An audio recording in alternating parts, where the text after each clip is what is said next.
Assalamu alaikum everyone, this is Shaban Chaudhary with a new lecture. I have brought you an informative lecture regarding the chapter number 5. Today we will talk about the pace of strength.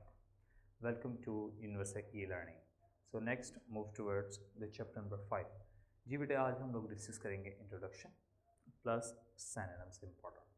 Chapter number 5 की बेटे बहुत खूबसूरत story है और अगर paper पढ़ने से देखा जाए it's really really very very important chapter.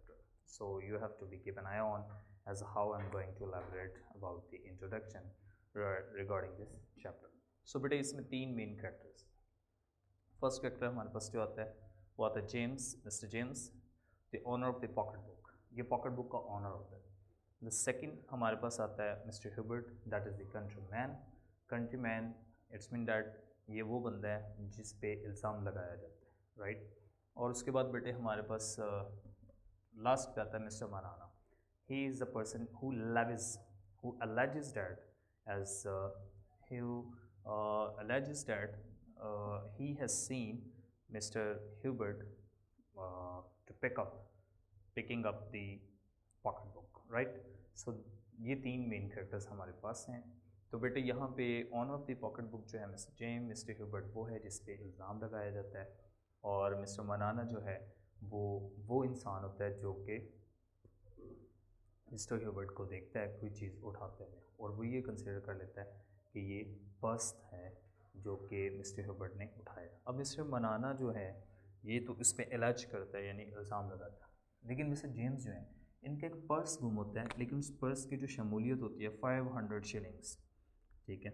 उसमें इस पर्स में जो इन्वॉल्व होती हैं चीज़ें वो क्या होती हैं बेटे 500 शिलिंग, यानी इसमें 500 जो है वो शिलिंग होते हैं, यानी ये उस टाइम की करेंसी है. यू मे से दरहम like that 500 shillings and plus जो है वो आप कह सकते हैं सम बिजनेस पेपर और कुछ बिजनेस इम्पोर्टेंट जो है वो कारोबारी कागजात होते हैं जो कि इसमें शामिल होते हैं इस पर्स में.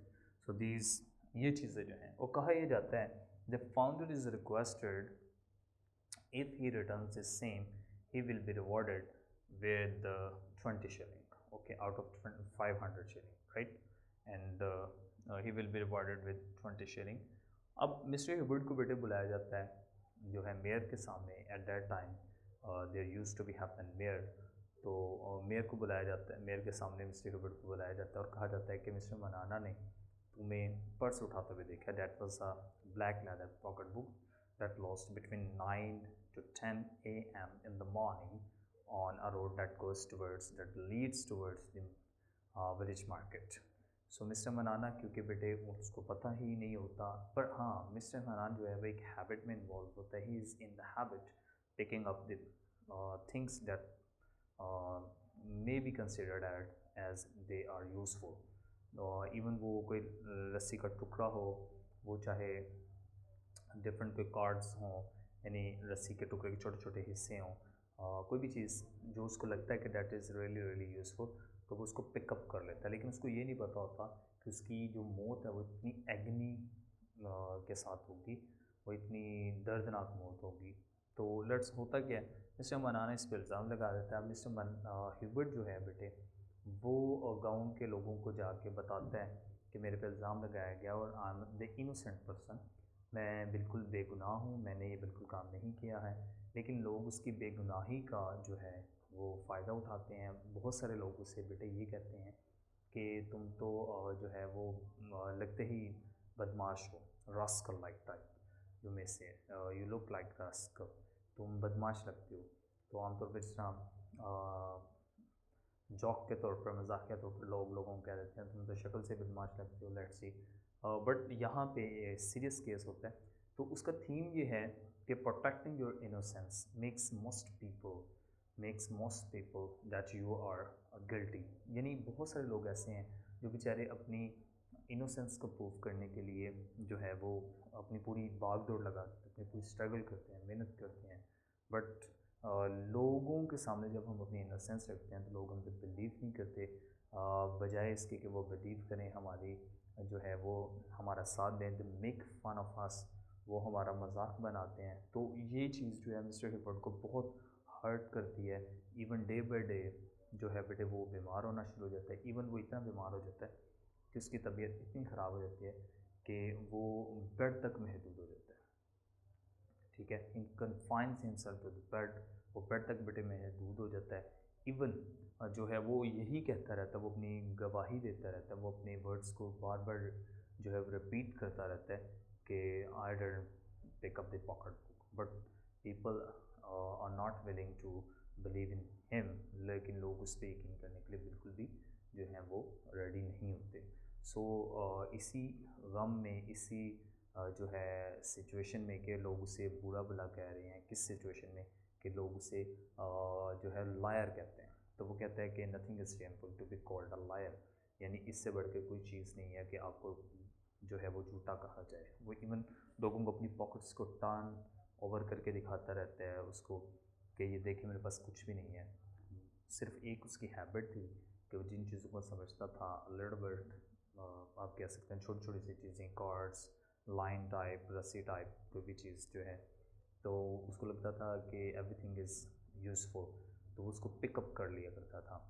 तो बट ये उसकी हैबिट जो है वो उसके लिए बड़ी प्रॉब्लम जो है क्रिएट करती है।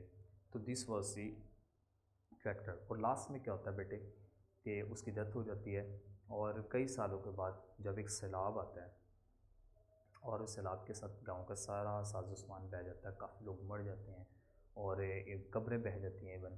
तो लेकिन मिस्टर ह्यूबर्ट की जो कब्र है वो बिल्कुल स्टूड रहती है, ठीक है, सेफ़ रहती है, सलामत रहती है, प्रोटेक्टिव रहती है।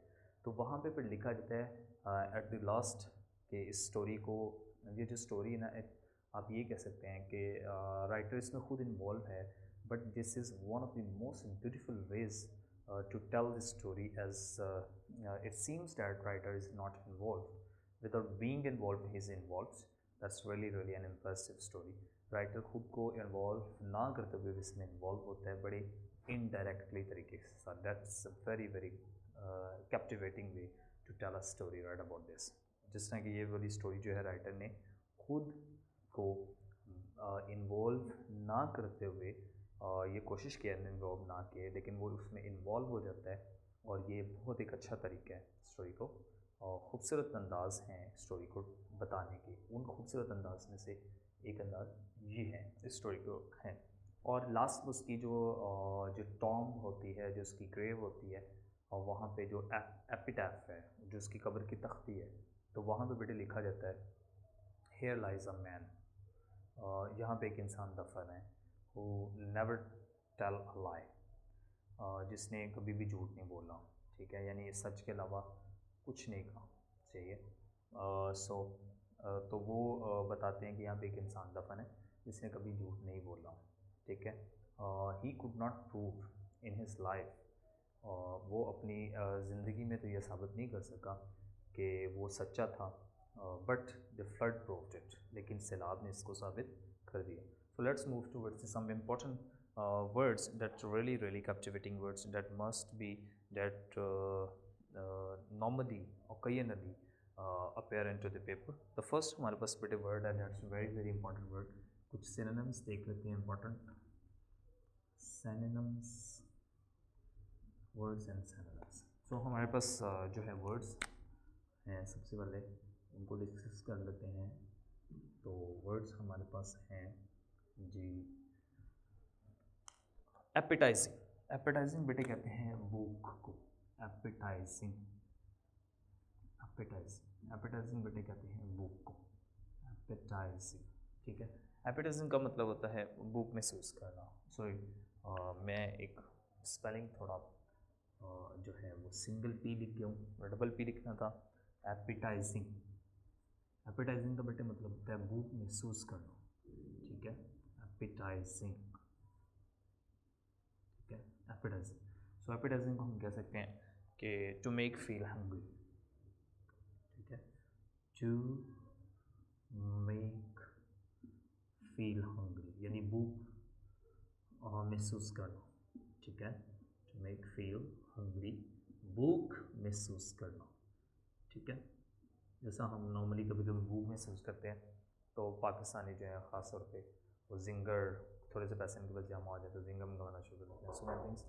सो नेक्स्ट हमारे पास वर्ड है स्टाउट। स्टाउट बेटे कहते हैं सेहतमंद को, stout, healthy, stout, that's called healthy, तो सेहतमंद को हम कहेंगे स्टाउट। नेक्स्ट हमारे पास इंपॉर्टेंट वर्ड है दैट इज एस्टाउंडेड। एस्टाउंडेड कहते हैं हैरान कौन को, एस्टाउंडेड, एस्टाउंडेड हैरान हो जाना, सरप्राइज हो जाना, ठीक है, सरप्राइज्ड, अमेज रह जाना, सरप्राइज्ड, अमेज। फिर उसके बाद हमारे पास या शॉक्ड का वर्ड बड़ा अच्छा यूज़ कर सकते हैं आप, शॉक्ड, ठीक है, ये वर्ड यूज़ कर सकते हैं। फिर आपके पास नेक्स्ट वर्ड है डैट इज़ वेरी वेरी एग्जेस्परेटिंग। एग्जेस्परेटिंग का बेटा मतलब होता है कि गुस्से में आना, ठीक है, एग्जेस्परेटिंग, गुस्से में आ जाना, ठीक है। एग्जेस्परेटिंग एक्चुअली नॉर्मली हम कह रहे होते हैं एग्जेस्परेटिंग टून, यानी गुस्से वाला लहजा, यानी इरीटेटिंग, इरीटेटिंग, ठीक है, इरीटेटिंग एक वर्ड है that's shows your anger, irritating way, exasperating. Next हमारे पास अगेन इसी का ही सिनोनिम है इंडिग्नेशन।